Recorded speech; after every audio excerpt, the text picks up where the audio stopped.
Galera, boa noite, seja bem-vindo a mais um Tracker Talk, um programa da LabTrack, para a gente compartilhar um pouco mais de conhecimento de toda essa tecnologia que está a todo tempo mudando, e prova disso é o nosso conteúdo de hoje. Hoje a gente vai estar falando sobre Data Science, uma espécie de matéria, né, da área de computação, alguns anos atrás, até pouquíssimo tempo explorada pelo mercado. Hoje em dia é óbvio que a exploração é bem maior, inclusive posso dizer que a exploração é até maciça em cima dessa área, por conta de todos os grandes cases que acabaram surgindo, né, que teve origem lá na faculdade, né, nas instituições, e hoje se prolifera pelo mercado aí os grandes cases na área de Data Science. Tá com a gente Vinícius Conte, que é pode-se dizer, um antigo amigo nosso da LabTrack, mas que nunca realmente acabou nos deixando na mão, e hoje não foi diferente. Quando eu convidei ele para vir falar um pouquinho sobre Data Science, ele logo se colocou de prontidão para vir conversar com a gente aí. Ele faz mestrado na área também, já teve empresa também na área de Data Science, e ele vai poder falar um pouquinho sobre isso também. Quer dar uma boa noite para a galera aí, Vinícius? Quero. Boa noite a todo mundo que está ouvindo. Johnny, queria te agradecer o convite, primeiramente, e feliz de estar aqui hoje para falar de um assunto que cada vez mais está na boca das pessoas, né? Acho que a ciência de dados nos últimos 2, 3 anos aí teve uma evolução muito grande e vou ficar feliz de trocar uma ideia contigo um pouquinho sobre o assunto. Legal. Bom, Vinícius, a grande questão, acho que está em como começar sobre Data Science, quando a gente começa a procurar na internet, ver assuntos bastante complexos, vai desde lá do cálculo, da matemática, que é baseado aquilo ali e tudo mais. Então, uma pergunta que eu tenho assim, ó, como é que o Vinícius veio parar nesse mundo? Tu já era matemático? Isso para ti foi muito transparente ou não? Como é que aconteceu? Então, Johnny, por formação, eu sou engenheiro mecânico e eu naturalmente já tenho uma base de conhecimento na área de matemática e eu acabei conhecendo o Data Science meio que sem querer. Eu estava no último ano da faculdade e eu conversava muito com alguns colegas sobre empreendedorismo, sobre carros autônomos, que era o que eu buscava, principalmente no final do meu curso. E propriamente na internet, buscando, uma coisa acaba levando a outra, e eu cheguei no tópico ciências de dados, data science. E eu comecei a achar uma quantidade muito grande de informação sobre o assunto, e eu comecei a procurar mais sobre o que era ciência de dados, e comecei a perceber que, na verdade, a ciência de dados ela poderia servir muito bem para o que eu estava procurando naquele momento, que era me aprimorar, né? Eu entrei na faculdade numa época muito boa para a economia e então ser engenheiro mecânico, nossa, era uma carreira muito promissora e os anos foram passando, esses 5 anos e meio de curso, e aí foi chegando no final do curso e não estava sendo exatamente aquilo que todo mundo estava pensando. Então, hoje é uma briga muito grande por conhecimento. Então, quanto mais tu se aprimora, mais tu está próximo de boas oportunidades. E a ciência de dados veio como uma ferramenta muito poderosa para me ajudar na engenharia mecânica e acabou se tornando um meu meio de trabalho na época.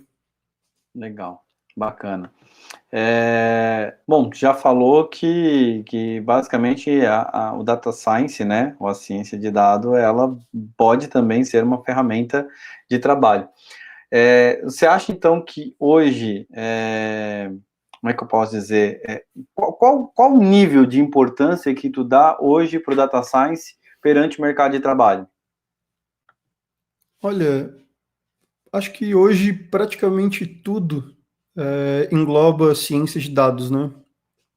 Muitas vezes a gente utiliza a ciência de dados, a análise de dados, mesmo sem perceber. Muitas vezes a gente recebe uma planilha, recebe um relatório, alguma coisa do gênero, e só o fato da gente se questionar o que a gente está recebendo, o que nós estamos vendo, analisar o processo, tudo isso faz parte da ciência de dados. Então, porque o que o cientista de dados faz, na verdade? Ele pega dados que são retirados de uma fonte, no caso na empresa ou na região, de qualquer fonte de dados, e tu faz questionamentos em cima desses dados para que tu consiga extrair daquilo respostas que possam te contribuir de alguma forma com o que tu estás fazendo. E isso tu faz em qualquer setor, não é necessariamente sendo programador no TI, lá obscuro, dentro da caverna dele, fazendo as coisas, vendo aquele monte de dado igual Matrix. Não, muito pelo contrário. Tu, com uma planilha de Excel, sabendo utilizar linhas e colunas, uma álgebra linear bem básica e sabendo o básico da programação, já é possível, sim, trabalhar com ciência de dados. Que legal, bacana. E como que tu acha que está o mercado de trabalho reagindo a esse tipo de profissional? Tu acha que tem bastante busca no mercado de trabalho por esse tipo de pessoa, não? Eu acho que tem. Eu acho que é uma profissão quente, né? É uma profissão de momento. E o motivo, na verdade, ele é simples, né? É porque o cientista de dados ele consegue provar afirmações através de números.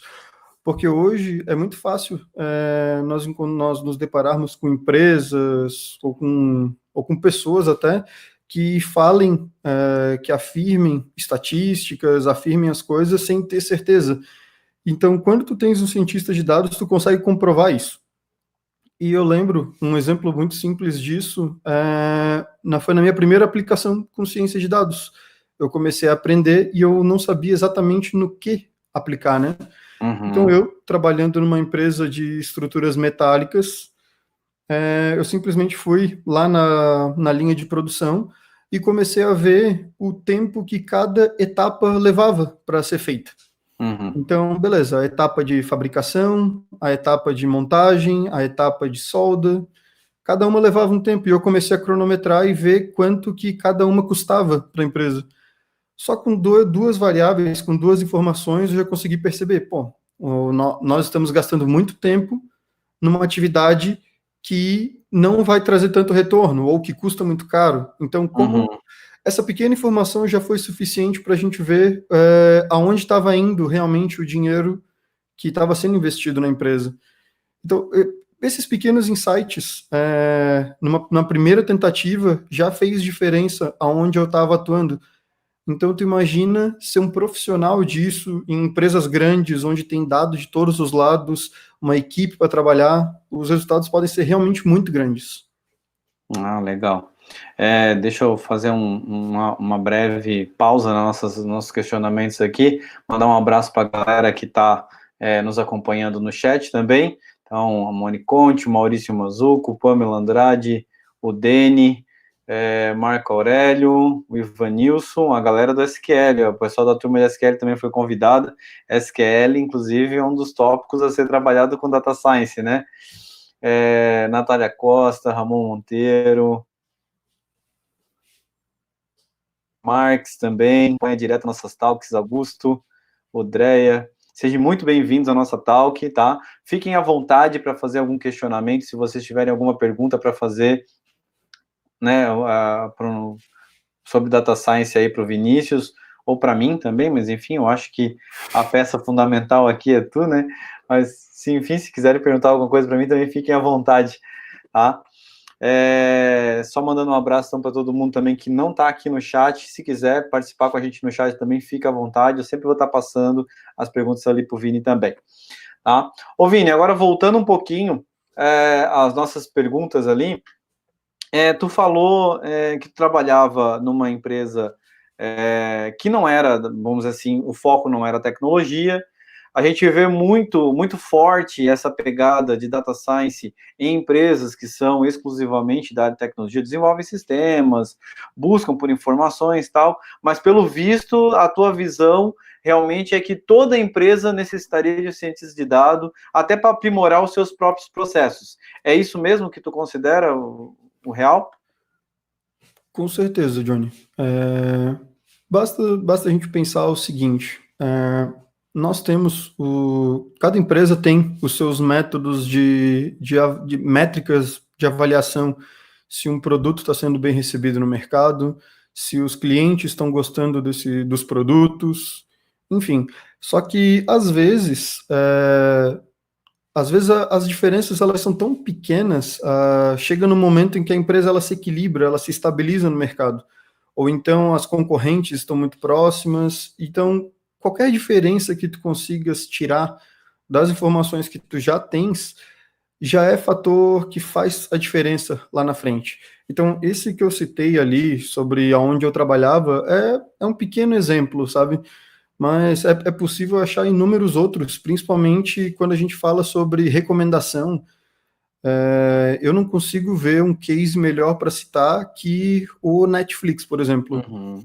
O Netflix, ele utilizou a ciência de dados muito forte nessa questão de recomendação do que assistir, né?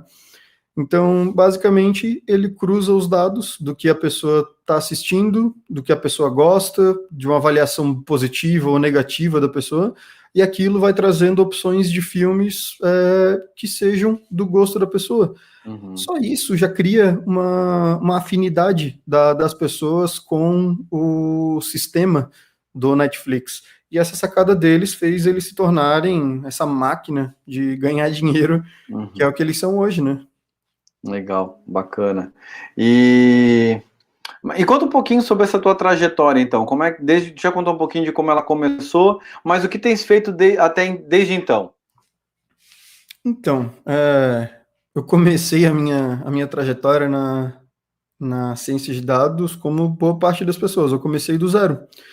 Eu comecei fazendo cursinhos de internet, fui me aprimorando aos poucos e, acima de tudo, eu comecei a buscar alguns cases reais que pudessem me trazer algum panorama um pouco mais palpável do que eu estava vendo nos testes, porque hoje nós encontramos muita coisa na internet, testes rápidos, aplicações mais simples, mas quando tu consegue encontrar cases reais e tentar resolver isso no teu dia a dia, como é o caso que eu citei ali da empresa onde eu trabalhava, as coisas passam a se tornar muito mais aplicáveis. E quando tu pega esses processos e começa a entender como foi feita a manipulação deles, eu comecei a perceber que a gente podia dividir a ciência de dados em algumas etapas, né? Uhum. Sendo a primeira delas o questionamento. Quando tu se questiona sobre o que tu estás buscando com aqueles dados, sobre o que tu podes fazer, tu começa a pensar em resultados reais para ti. E aí, com isso, com os questionamentos, tu sabes onde queres chegar, aí sim, aí tu começa as etapas de preparar os dados, explorar e gerar conclusões. Então, com isso, eu comecei a explorar algumas oportunidades na época, principalmente na área de web scraping, né? Quem não sabe o que é web scraping, é quando tu começa a buscar informações na internet que elas não estão em um lugar só. Então, por exemplo, eu precisava relacionar informações de médicos que se encontravam numa região de tal cidade. Então, vamos supor, eu precisava saber quais eram os oftalmologistas que estavam atuando no centro de Joinville, que é na região onde tem os hospital de olhos e uma série de ópticas, né? Uhum. E aí, com isso, cruzando esses dados, eu comecei a perceber exatamente aonde eles estavam aglomerados e aonde que o meu cliente poderia abrir a ótica deles, que era o que eles queriam. Eles queriam saber qual era o melhor local para eles abrirem o negócio. Uhum. Então, basicamente, tu pega as informações de diversos lugares. Então, eu entrei lá no Conselho Regional de Medicina de Santa Catarina. Aí peguei as informações só de Joinville. Aí depois tu filtra as informações só de oftalmologistas. Aí tu começa a buscar no próprio Google aonde cada um deles atua. Tudo isso com ciência de dados. Então, através de dados que tu encontra na internet, tu consegues gerar soluções personalizadas para o que o teu cliente precisa. E realmente caiu como uma luva. Era o que eles estavam precisando naquele momento e, na verdade, foi um trabalho relativamente simples. E eu não tinha experiência nenhuma, praticamente, em ciência de dados quando eu criei essa solução. E aí, dali para frente, veio vindo mais casos, mais trabalho. Exatamente, acabaram surgindo outros casos, e aí as coisas vão acontecendo aos poucos, né? Eu acho que o principal que a pessoa precisa entender na ciência de dados é saber fazer as perguntas certas. Tu saber entender, porque dado é fácil conseguir. Por isso que existe a expressão Big Data, porque as pessoas criam dados demais, a gente tem dados de todo lugar, uma quantidade inimaginável de dados, mas a gente não sabe como utilizar. Então, tu fazer as perguntas certas para chegar no que tu precisas é o que vai nortear as tuas soluções, e aí tu vai saber que dados utilizar, ou então, com os dados que tu tem, tu saber fazer as perguntas em cima deles para poder chegar a algum lugar. Entende? Isso faz toda a diferença no final. Então, quando a gente fala de cientista de dados, eu não relaciono diretamente programação. Eu relaciono análise exploratória, eu relaciono engenharia reversa, tu conseguir distribuir, no caso, desmembrar um problema para que tu consiga enxergar as várias camadas deles, como tu soluciona. Por isso que eu digo que ciência de dados acaba se incluindo em praticamente qualquer área, porque todas as áreas precisam solucionar problemas e solucionar de forma inteligente. E às vezes nós não temos toda a informação que a gente precisa. Então nós precisamos trabalhar bem com a informação que está disposta ali para a gente naquele momento, né? Legal. Bom, pelo visto, então, um pré-requisito para eu ser cientista de dados é ser curioso, né? Mas além desse pré-requisito, que outros requisitos eu preciso para começar a trabalhar com ciência de dados, né? Que ferramentas eu tenho que aprender, ou que conceitos que eu tenho que adquirir para realmente começar a atuar no mercado? Certo.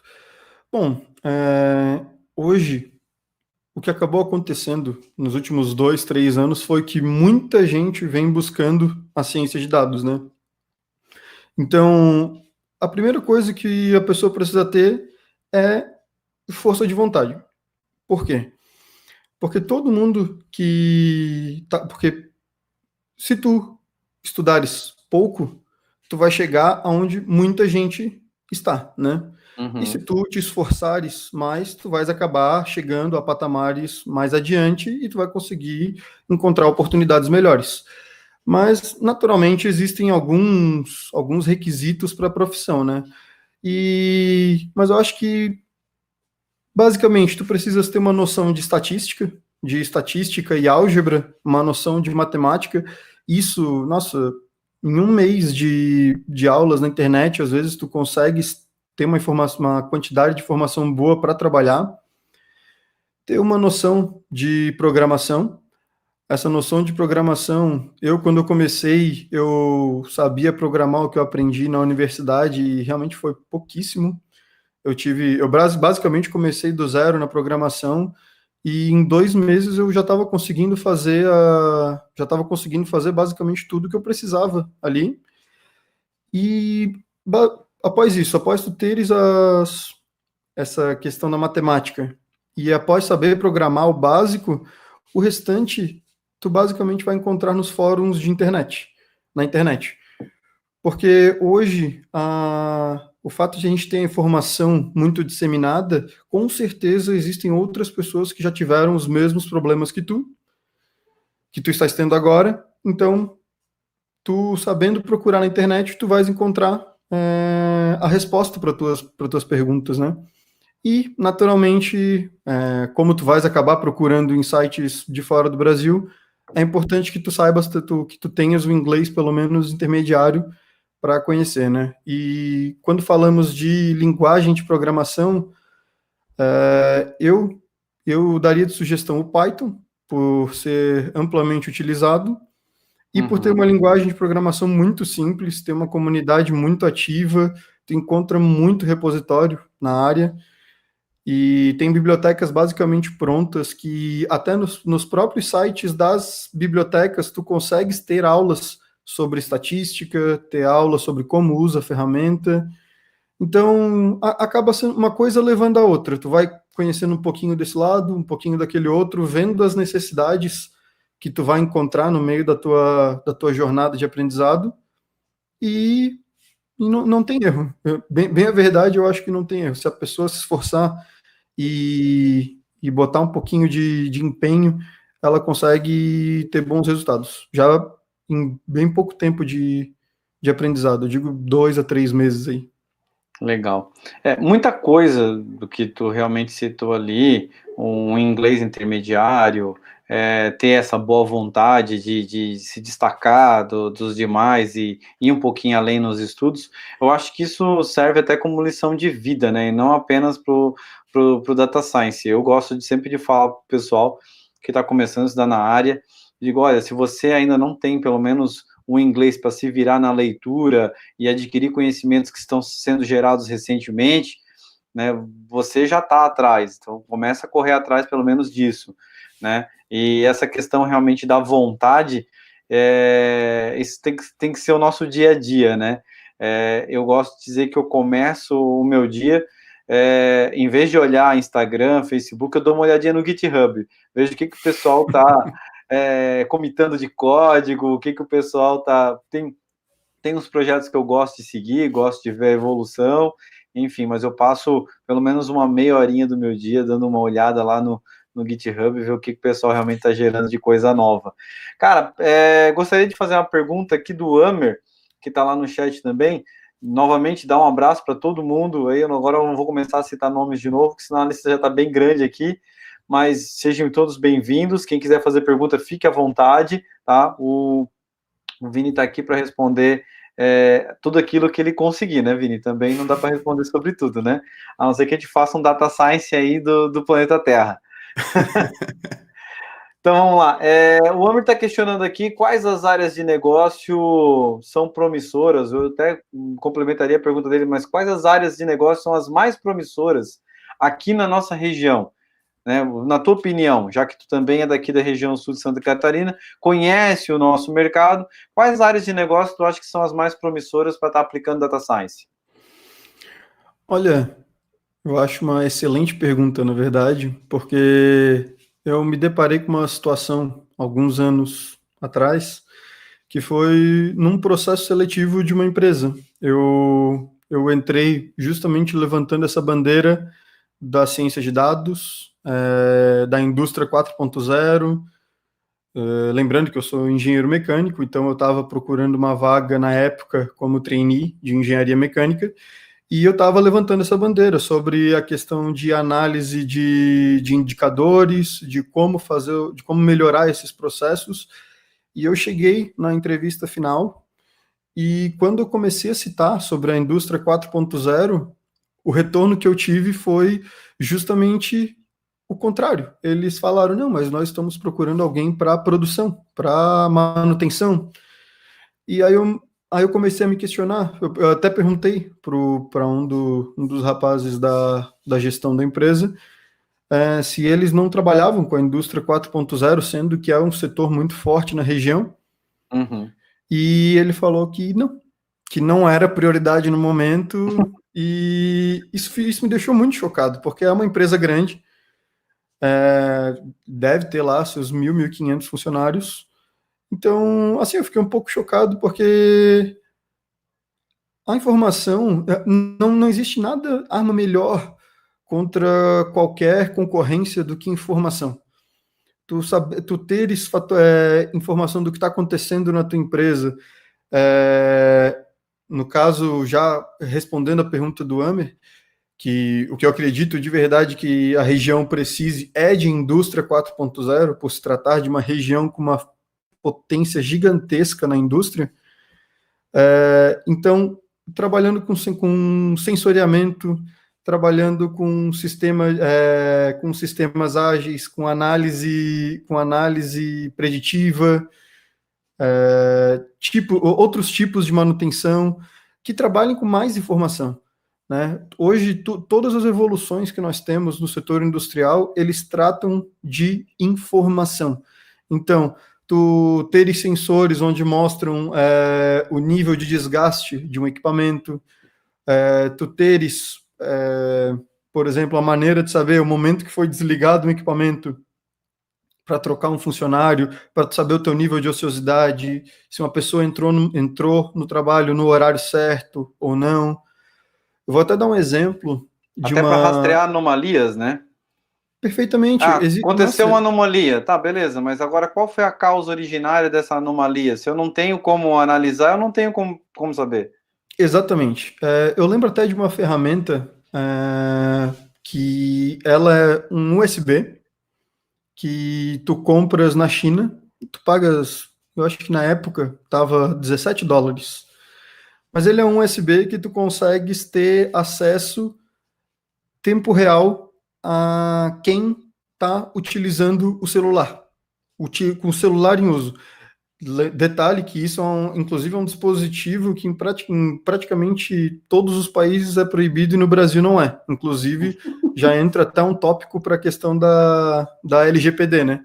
Opa! Mas por exemplo, tu utiliza isso e tu sabes as pessoas que estão utilizando dados na redondeza daquele dispositivo. Então, tu tens o DOMEC do celular.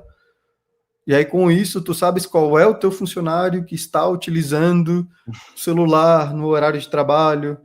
Por isso que eu falo, informação é importante. Todo tipo de informação é importante. E quanto mais informação se tem, mais difícil fica, né? Então, mais complicado as soluções se tornam. Então, por isso, tu precisas de profissionais competentes que consigam utilizar essa informação de maneira correta, de maneira coerente, de maneira organizada, para que, a longo prazo, consigam ter os resultados que as empresas almejam, né? Porque quando uma empresa contrata um cientista de dados, ela cria uma esperança nesse funcionário, porque o cientista de dados vai apontar os defeitos. Ou então, por exemplo, nós vamos fazer uma mudança de setor. E aí nós contratamos um cientista de dados para ele dizer para a gente se a mudança vai fazer sentido ou não vai. Porque eu vou pagar o salário do cara, X reais por mês, mas a minha alteração, a minha mudança vai custar 1,5 milhão. Então, muitas vezes existe uma expectativa muito grande em cima desse funcionário, ou da equipe de cientistas de dados que seja. Então, voltando à pergunta do Amer, mais do que nunca, cara, a informação na indústria, hoje a gente está em falta. Se tu for em Joinville, por exemplo, a diferença é gritante, sabe? As empresas lá, elas estão muito à frente. E já se for para outros países, a gente nem comenta, né? Não, temos uma pergunta aqui também para falar de exemplos, né? Mas, enfim, antes de a gente partir a próxima pergunta, calma, gente, eu não vou abandonar vocês, tá? Fiquem tranquilos aí, já volto ali. Eu só tenho uma dúvida aqui, que na verdade apareceu, o Dreyer mandou para mim no meu WhatsApp. Lembrando que o pessoal que tem meu WhatsApp acaba mandando aqui diretamente no WhatsApp, mas eu gostaria então que o pessoal usasse mais aqui o YouTube mesmo para mandar os comentários, fica mais fácil de eu ler, tá, gente? Então fica a dica aí. Mas ele tinha uma dúvida que também é uma dúvida minha. A gente tem muita informação hoje sobre data science. Se tu for procurar sobre data science, tem muito conteúdo, realmente. Ter passado por isso também. Tutoriais de tudo quanto é jeito, de tudo quanto é tipo, e tu não sabe o que é novo, o que é velho, o que é atual, o que não é, essa ferramenta funciona, tu manda instalar aquilo no Python, já não instala mais, porque aquilo é uma versão antiga que já foi depreciada. Então, assim, uma pergunta que eu tenho para ti é qual o caminho que hoje tu recomendaria para uma pessoa que está começando em data science em questão de conhecimento, em questão de como que eu posso estar aprendendo sobre a área e estar aplicando ela, então, no mercado de trabalho? Bom, primeiro, a pessoa ela precisa começar com aquela história do dever de casa, entender o papel do cientista de dados, né? Entender o que exatamente ele faz, entender qual é a função dele dentro de uma empresa, dentro de uma estrutura, ou até mesmo como freelancer, entender a responsabilidade que esse cargo traz, né? Tu lida diretamente com informações, normalmente confidenciais das empresas, e a partir daí, tu começa a tua jornada de aprendizado, né? Então, começar aprendendo o básico, como eu falei antes, aprender a matemática básica, entender os requisitos para tu ir adiante na área. A introdução da programação, eu acho que é importante, principalmente aquele algoritmo básico, tu entender as funções, condicionais, que eu acho que isso é importante e que eu confesso que eu não acho tão difícil, principalmente quando tu lida com Python, e também verificar as ferramentas que estão dispostas, assim, que tu precise instalar muita coisa no teu computador, né? A título de exemplo, eu digo o Google Colab, né? Que o Google Colab, tu comentou ali sobre versão e disso e daquilo, o que é antigo, o que é novo. O Google Colab, ele une uma variedade imensa de bibliotecas para ser utilizadas em algumas linguagens de programação. Eu utilizo como Python, e que tu consegue utilizar infinitas ferramentas e aí correr atrás de cursos que tragam, acima de tudo, casos reais, né? Porque eu me deparei, quando eu comecei, em situações onde eu só encontrava exercícios, que, na verdade, eles não me traziam casos de verdade, sabe?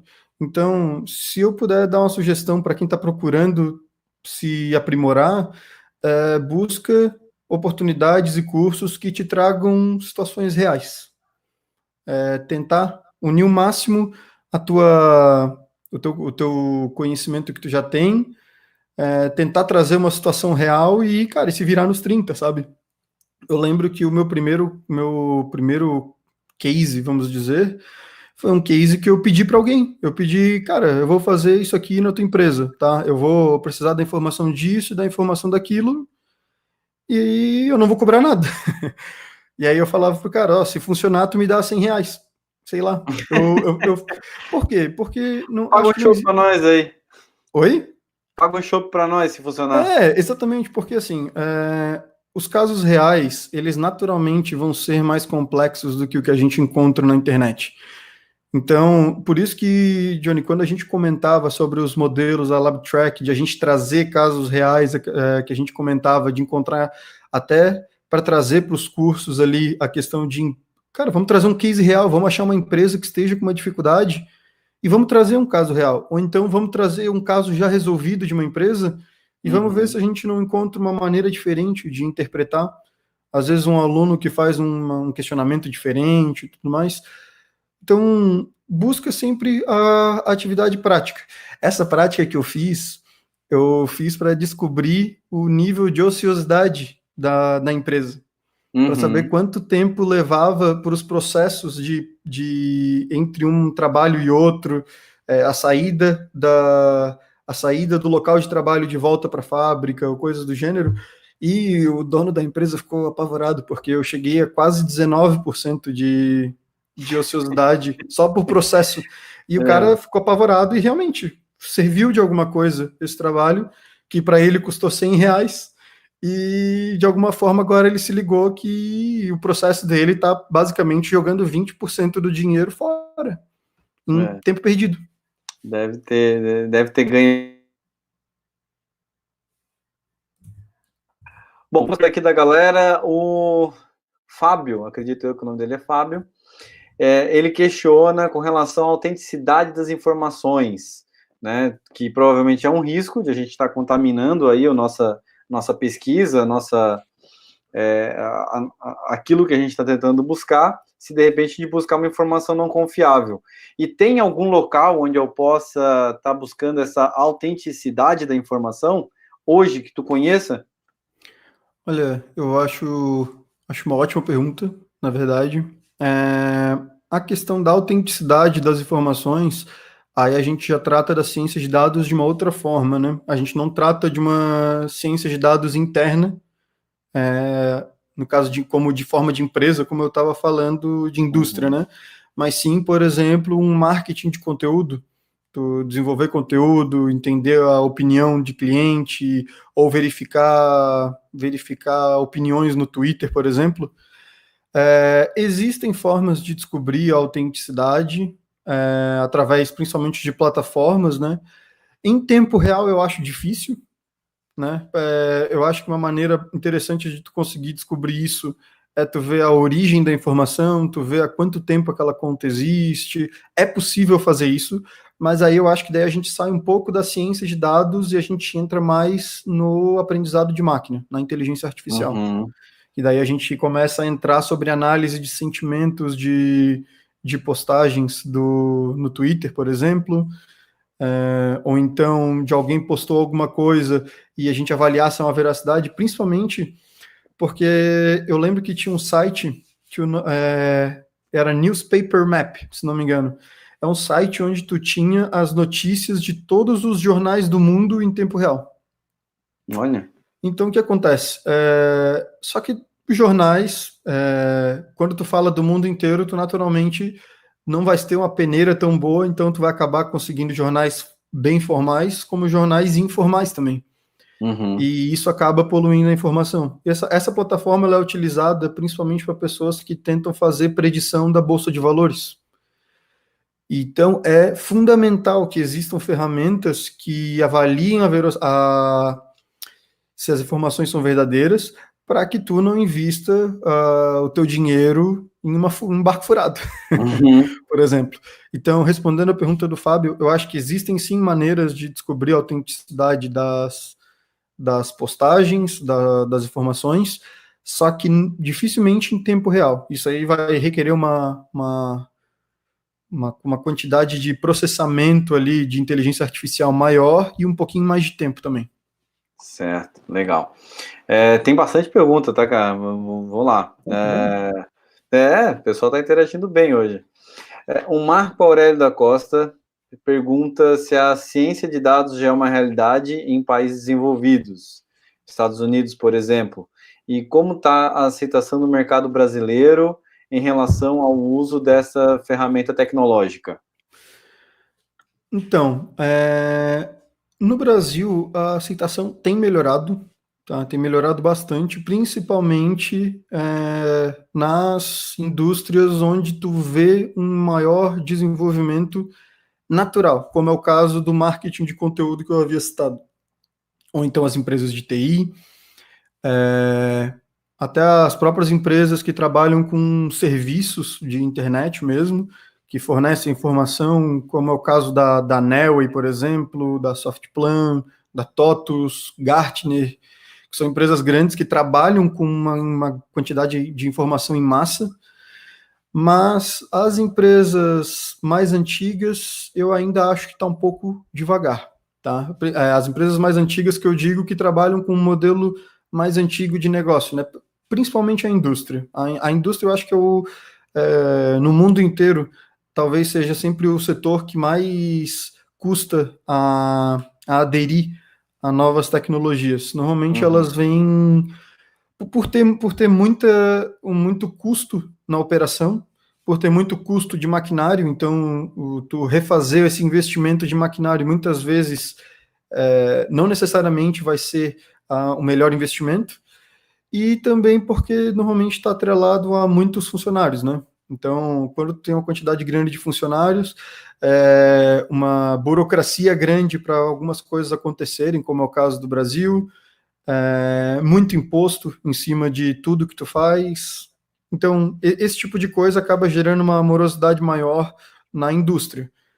Mas eu acho que tem sido bastante aderido, principalmente até nos setores administrativos, porque as próprias empresas que fazem softwares para mercado, para comércio, e tudo mais, elas estão gerando já relatórios automáticos. Isso não deixa de ser ciência de dados, porque a ciência de dados nada mais é do que tu conseguir utilizar a informação que tu tem para conseguir gerar insights, né? Trazer resultados de alguma forma, abrir os olhos para outras questões, para outros problemas, né? Então, respondendo a pergunta, A indústria, eu acho que ainda talvez demore um pouco, principalmente em lugares com maior rigidez de aceitação, como está sendo o caso de Criciúma, que isso me deixa um pouco chateado até. Mas vamos lá, atrás de um problema sempre vem uma oportunidade, né? A gente sempre vê casos, inclusive na indústria, de empresários que apostam no novo, que apostam em algo que os demais não estão apostando e acabam se destacando bastante, né? Um exemplo disso foi talvez um marco fundamental da indústria foi Ford, né? Apostar lá atrás numa linha de produção um pouco diferente, a Toyota vindo também numa pegada também de fazer algo novo, inovador.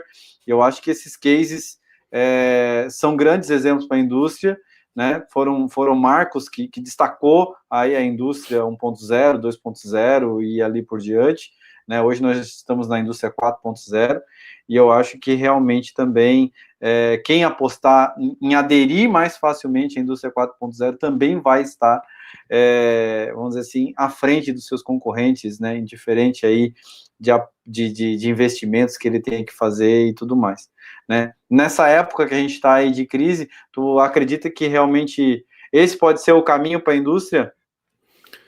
Eu acho fortemente isso, na verdade. Muita gente me questiona quando eu falo que eu sou especialista em inteligência artificial, sempre vem o questionamento de, pô, mas tu vai estar tirando o trabalho de outras pessoas e tudo mais. Mas quando nós olhamos empresas de consultoria de informação, como é o caso da Gartner ou da McKinsey, as estatísticas mostram que a inteligência artificial, a ciência de dados, elas mais geram oportunidades do que tiram oportunidades. Só que, naturalmente, as coisas vão passar por adaptações, né? Então, a gente entra sempre naquela história de, pô, antigamente existia a Blockbuster e hoje o Netflix tirou o lugar. Na verdade, não é que o Netflix tirou o lugar, é porque o Netflix se tornou mais viável. Netflix, tu não paga multa. Na Blockbuster, se tu deixava o filme atrasar por 3 dias, tu pagava os R$ 6 do filme e pagava mais 18 de multa, que é a mensalidade da Netflix. Então, não tinha. Foi um modelo que acabou evoluindo e que naturalmente as coisas evoluem e as tecnologias antigas vão ficando para trás, né?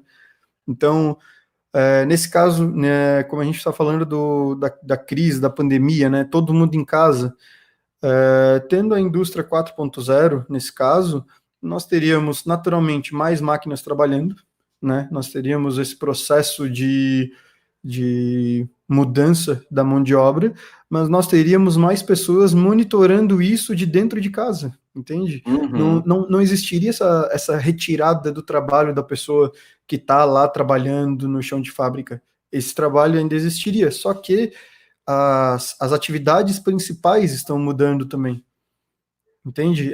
Essa mudança, ela é uma mudança necessária em algum momento. O No operário Brasil, também tem que ser um operário 4.0, né? exatamente, exatamente. E eu acho que isso entra muito no teu tópico anterior, no último talk que tu teve sobre a educação 4.0. As empresas precisam aderir à educação 4.0 também.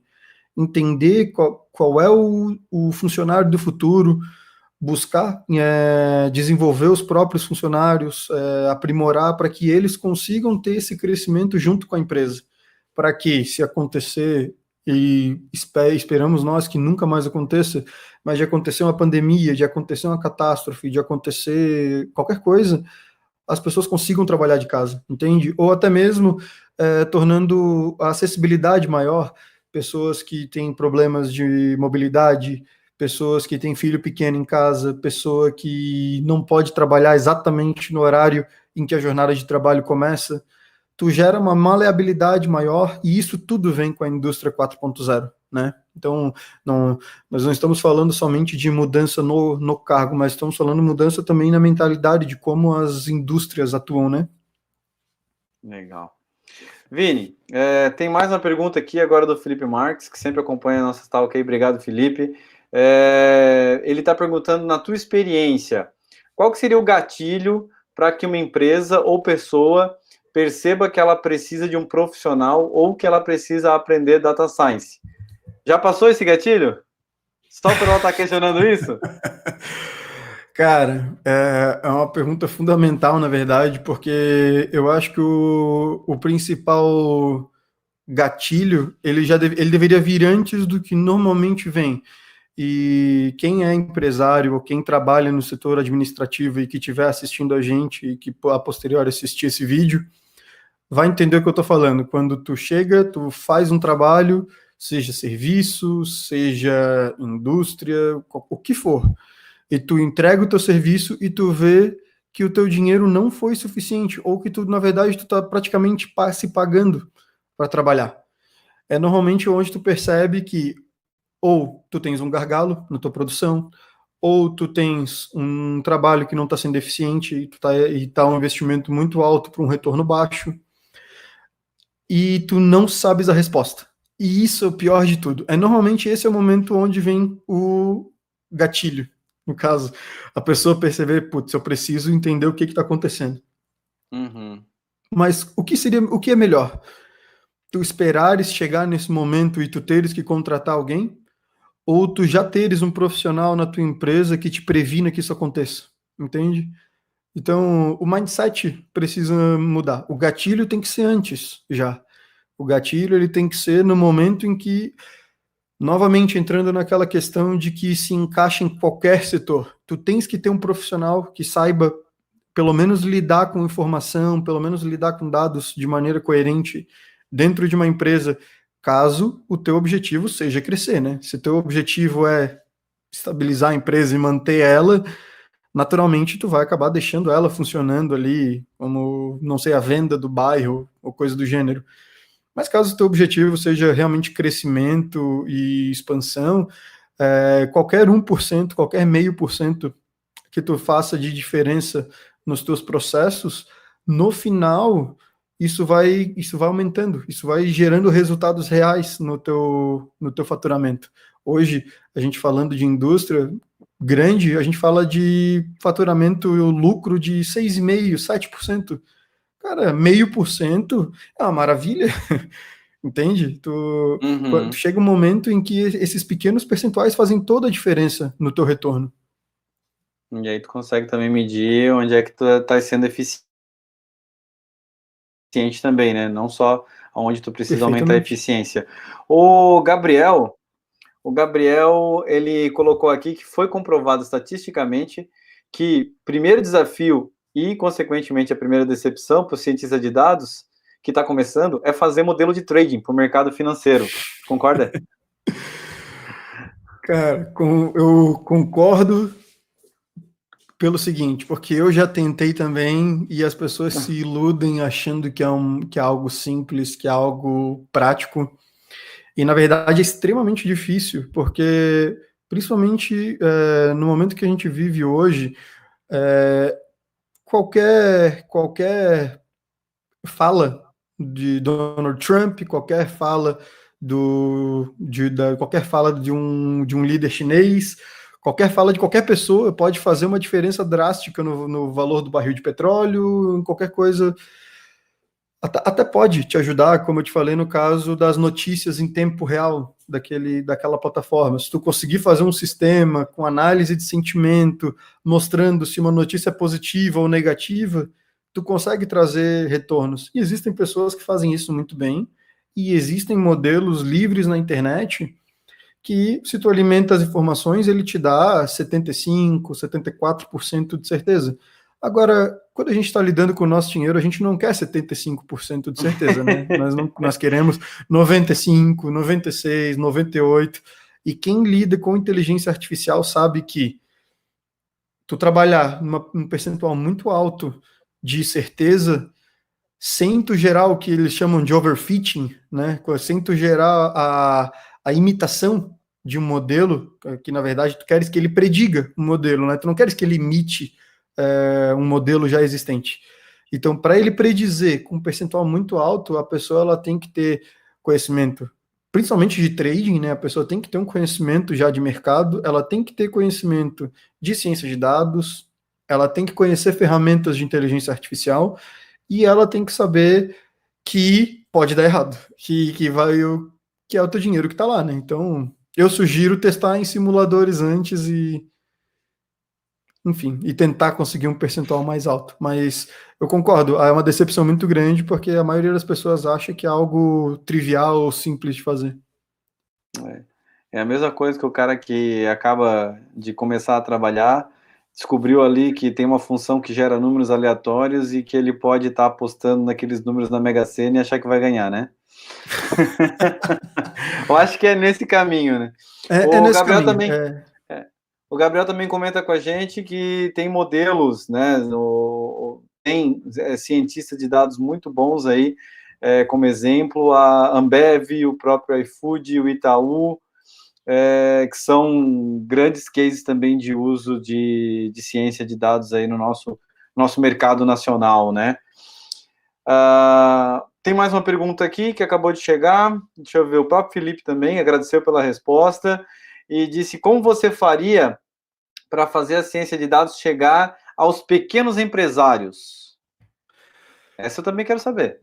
Ótima, otimíssima pergunta, porque foi esse o objetivo que eu comecei a entrar na ciência de dados. Quando eu montei a empresa CSM, eu montei justamente com esse intuito de alcançar o pequeno, de alcançar as pessoas que não têm tanto acesso, não têm tanto capital, não têm tanto orçamento, budget para poder fazer alterações grandes na empresa. Acho que a maneira mais fácil de chegar neles, primeiro, tu abordando de uma maneira bem didática, porque quando se trata de pequenos empresários, todo centavo faz diferença. E então tu propor uma mudança para solucionar problemas futuros, sendo que, vamos supor, como eu falei, o cara da padaria da esquina lá, ele tem a padaria há 10 anos e há 10 anos ele fatura parecido e tal. Então, por que ele investiria em algo para descobrir problemas novos? Entende? Isso é um pouco difícil de responder, justamente por esse fator, porque não necessariamente os pequenos empresários estão, em primeiro momento, dispostos, né? Uhum. O que dá de trabalhar, principalmente, é uma ferramenta que a gente chama de árvore de decisão, né? A árvore de decisão, ela é uma ferramenta da ciência de dados que ela já pega uma parte já do aprendizado de máquina, da inteligência artificial, que nós conseguimos trazer situações pro dono da padaria, no caso. Vamos supor que até, sei lá, 9 horas da manhã ou até 2 horas da tarde, sei lá, foi faturado X. Qual é a métrica que tu podes fazer para que tua venda, que tu consigas vender mais até o final do dia? Só um exemplo simples aqui. Então, a árvore de decisão pode ser interessante para isso. Tu montares uma árvore de decisão para tua empresa, onde tu já tens respostas para o que tu tens que fazer quando cada coisa acontecer. Uhum. E, na verdade, é como eu falei, é a questão, é questionamento, sabe? Por exemplo, o cara fala, eu faturo X no mês, eu lucro 10 mil e 3 eu pego para mim, 7 eu reinvisto. Mas o que é esse reinvestir? Esse reinvestir é botar todo no negócio? É ter um caixa de segurança? E se alguém te assalta? E se tu precisas de uma linha de crédito, tu sabes aonde procurar? Cara, pequenas coisas, pequenas soluções que vão fazendo a diferença. Mas eu acho que talvez ainda demore um pouquinho a acontecer no pequeno empresário, tá? Porque para esse caso, para valer a pena para ele, provavelmente o ideal seriam ferramentas automatizadas e não ferramentas personalizadas, né? Legal. Tem também um outro momento aqui, outra pergunta que complementa essa, acredito eu, né? A gente já falou dos pequenos empresários e o Marco Aurélio ele pergunta como lidar com a vaidade dos gestores de empresa familiar que costumam resistir a esse tipo de mudança. Tu já trabalhou com empresa familiar tentando implantar algum modelo de análise de dados e sofreu com isso? Já. Já. E como tu lidou com isso, então? Abandonei, fui embora. Assim, Falando como profissional, o termo é pisando em ovos, né? Quando tu lida com uma empresa familiar, existe muita vaidade, existe toda aquela questão, aquele saudosismo, aquela coisa de que eu levantei essa empresa com os meus braços e tudo mais. Eu já vi de tudo que pode acontecer. Cara, isso é papo para boi dormir, isso aí não existe. Não existe. As pessoas. É aquela história, não existe erro novo, mas existem pessoas novas cometendo erros antigos. E o erro antigo de gestores familiares é achar que o negócio deles, uma vez feito, 15 anos atrás, ele vai dar certo para sempre. E não é o caso. Na boa parte das vezes não é o caso. Então, praticamente todas as empresas têm que se renovar, entende? Chega um momento que tu não consegues ir adiante. Por exemplo, eu trabalho lá com uma empresa de telhas. Eu vendo telha há tantos anos, eu uso esse mesmo modelo, eu levo com o meu caminhão muque as telhas para tal lugar. Beleza, mas como é que tu faz? Tu pega somente um pedido de cada vez, tu pega vários, tu faz uma gestão de uma cadeia, tu vê a quilometragem, calcula isso no teu valor final, tu verifica se não tem, às vezes, mesmo que seja como uma concorrência, para tu comprar da concorrência e entregar para o cara, que às vezes sai mais barato. Então, assim, às vezes a gente precisa pular, pular a visão natural que a gente tem e tradicional das coisas para começar a tentar verificar oportunidades diferentes. É o famoso pensar fora da caixa, né? Exatamente. E para a empresa familiar, para tu alcançar isso, com todo perdão da expressão, mas normalmente é na bajulação. Tu vais ter que passar a mão na cabeça da pessoa bastante, explicar para ela, dizer, enfim, é difícil. Respondendo de forma rápida, é difícil, é complicado, mas dá para fazer. É um passo a passo também, né? Tipo, ganhar confiança para literalmente ser da família e aí realmente conseguir dali para frente aplicar as mudanças que tu acredita ser necessária para o negócio andar para frente, né? Exatamente. Também já passei por isso, é complicado mesmo, tal, Marco. Então, se tu estiver nessa pegada aí, sabe que é árduo o negócio. O Ian, nosso querido Ian, tá aí, que inclusive, né, questiona muito com relação a essa parte da indústria, porque ele é formado em engenheiro, apesar de trabalhar com marketing na LabTrack, eu acho que é um perfil novo aí dos engenheiros que vem se formando, trabalhando em áreas distintas, né? E ele questiona não, ele mais nos informa aqui que o gatilho da indústria já passou e ela não está vendo, porque fora do país, inclusive, já se comenta na indústria 5.0, e agora aqui que está tendo, e ainda por cima tendo essa resistência que a gente tem falado, né, na indústria 4.0. Tu também concorda? Como é que está essa pegada? Eu concordo, eu acho bem colocado. Eu concordo principalmente porque atualmente eu faço mestrado na Universidade Federal e nós temos um contato muito forte com a Universidade de Aachen, na Alemanha. E eles têm um módulo de trabalho que eles chamam muitas pessoas que é sobre as fábricas modulares, onde todos os equipamentos eles são em cima de rodinhas. Cara, a fábrica inteira se mexe, ela sai do lugar inteira. Isso aí, tu vê esse tipo de situação, já é meio louco e tu fica te questionando, para que isso? Por que tu vai utilizar? Quem lida com cadeia de suprimentos sabe o quão importante é a disposição da empresa, o quão importante é tu teres um processo de fabricação rápido, um processo ágil, com o maior aproveitamento de material, menor desperdício, tudo isso faz diferença. E nesse momento, a indústria 4.0, é como o Ian falou, está passando, está acontecendo, existem empresas no Brasil que já aderiram, como é o caso da Pollux em Joinville. Eu não vejo, acho o exemplo melhor do que eles são nossa referência, eu acho que até é internacional em indústria 4.0.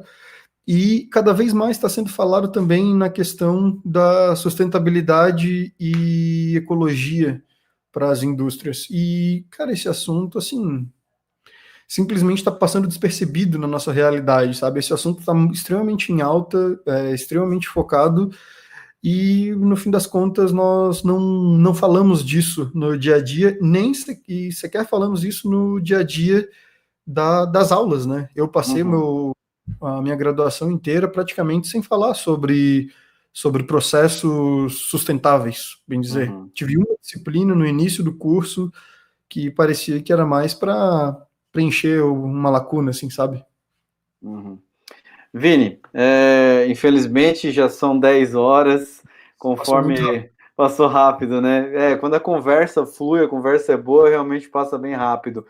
Eu sei que a gente tem muito mais assunto, tem muito mais coisa para conversar. Fica de repente aí para um segundo encontro, a gente pegar algum tópico dentro da área de ciência de dados, algo mais específico para a gente realmente trabalhar na nossa talk aí, complementar com o assunto da galera. A galera também, agradeço a galera que fez as perguntas, também agradeceram bastante as respostas, que foram bastante, até o Fábio comentou, foi bastante didático também, o Vini aí nessa parte, eu acho que faz parte da profissão também, por ser tão nova, ser tão recente, se a gente acaba não sendo muito didático nesse ponto de elucidar esses questionamentos, eu acho que mais complica do que ajuda, né?